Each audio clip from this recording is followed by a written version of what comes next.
नमस्ते, जय गुरुदेव।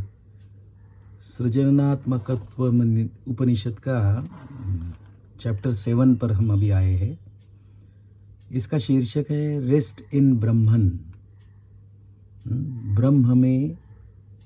ब्रह्मन में विश्रांति।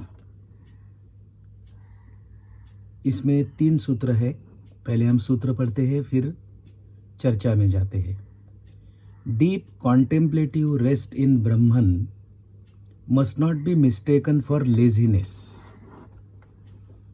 दूसरा सूत्र है Neither should dancing, singing and excursions into nature be mistaken for partying or irresponsibility. तीसरा सूत्र है Ways of the wise are hard to comprehend. शीर्षक है रेस्ट इन ब्रह्मन। ब्रह्मन में विश्रांत स्थिति में रहना। तो पहले यहाँ हम ये समझ सकते हैं कि ब्रह्मा इंडिविजुअल पर्सनालिटी और ब्रह्मन, ये 2 शब्द एक ही बात सूचित करने वाले नहीं है। ये जैसे मिस्टर ब्रह्मा नहीं है तो ये ब्रह्मन है।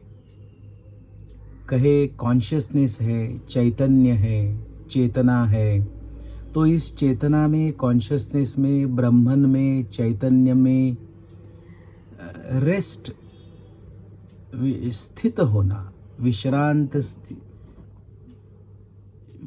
स्थिति में होना, ऐसा इसका शीर्षक है। ये कब होता है? क्या जब हम नींद में होते हैं तो क्या ब्रह्मन में होते हैं? Are we resting in Brahman when we are in deep sleep? क्या कोई जागृत अवस्था में भी रेस्ट इन ब्रह्मन इस अवस्था में हो सकता है? स्वप्नावस्था में तो ये सोचना भी मुश्किल लगता है कि उस अवस्था को हम रेस्ट इन ब्रह्मन कह सके। तो जागृत अवस्था में भी शरीर, मन, बुद्धि, चित्त, अहंकार, ये सब में कुछ ना कुछ एक्टिविटी चल रही है। तो क्या एक्टिविटी जब चल रही है तो उसे रेस्ट नहीं कहा जा सकता? क्या कोई इंसान को, कोई मनुष्य को, वो उसे जो चाहिए वो एक्टिविटी कर रहा है, इसलिए उसकी एनर्जी बढ़ रही है। He is becoming more and more energetic because he is doing what he likes to do, he wants to do. तो रेस्ट का मतलब क्या स्टिलनेस है?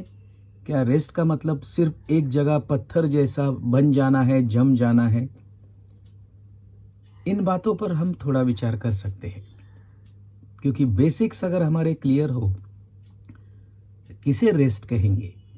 पत्थर जैसे जम जाना, क्या ये रेस्ट है? या कोई भी एक्टिविटी नहीं करना, ये रेस्ट है?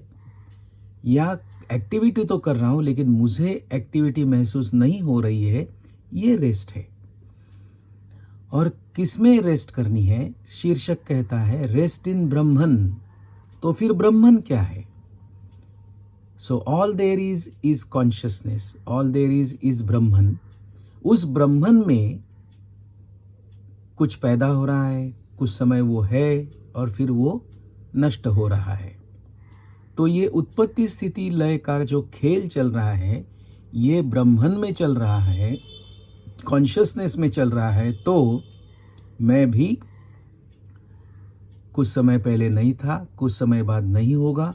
तो इसका मतलब ये मेरा होना भी, मेरे होने का एहसास भी ब्रह्मन में क्रिएट होता है, कुछ समय मेंटेन होता है, फिर डिस्ट्रक्ट हो जाता है। अगर मेरे होने का एहसास, ये आयमनेस अगर ब्रह्मन में पैदा होता है, ब्रह्मन में विचरण करता है और ब्रह्मन में ही वो उसका लय हो जाता है, ऐसा है, तो क्या है जो न पैदा होता है, न होता है, न नष्ट होता है? क्या वो मैं हूं? और पुराने जानकार तो कहते हैं कि आप ही ब्रह्मन है, यू आर द ब्रह्मन। तो अहम ब्रह्मास्मि भी बोलते हैं। क्या है? ब्रह्मन में रेस्ट करना क्या है? क्या समाधि मतलब ब्रह्मन में रेस्ट है? धी मतलब बुद्धि और सम मीन्स इक्वेनिमस। तो बुद्धि इक्वेनिमस स्टेट में जाना, क्या इसे ब्रह्मन में रेस्ट करना कहा जा सकता है? सवाल तो बहुत आ रहे हैं, आ सकते हैं, आने चाहिए। तभी तो इंक्वायरी होगी, तभी तो इन्वेस्टिगेशन होगा और तभी तो अपना सत्य शायद हमें पता चल सकता है। और मुक्त तो अपना खुद का सत्य ही करता है, ना कि किसी दूसरे का या कहे उधार सत्य। तो ये चैप्टर 7 ट्रीटीज ऑन क्रिएटिविटी, ये सृजन का उपनिषद है। तो सृजन तो विचारों का भी हो सकता है, विचारों में भी हो सकता है, विचारों में होता है। इसका शीर्षक है रेस्ट इन ब्रह्मन। तो पहले इस पर सोचते हैं, बात करते हैं, विचार करते हैं कि रेस्ट का मतलब क्या है और ब्रह्मन का मतलब क्या है, और ब्रह्मन में रेस्ट करना का मतलब क्या है, और कौन ब्रह्मन में रेस्ट करता है, हु रेस्ट्स इन ब्रह्मन। ये बेसिक्स अगर हमारे क्लियर हो जाते हैं तो 3 सूत्रों में आगे बढ़ना बहुत आसान हो जाएगा।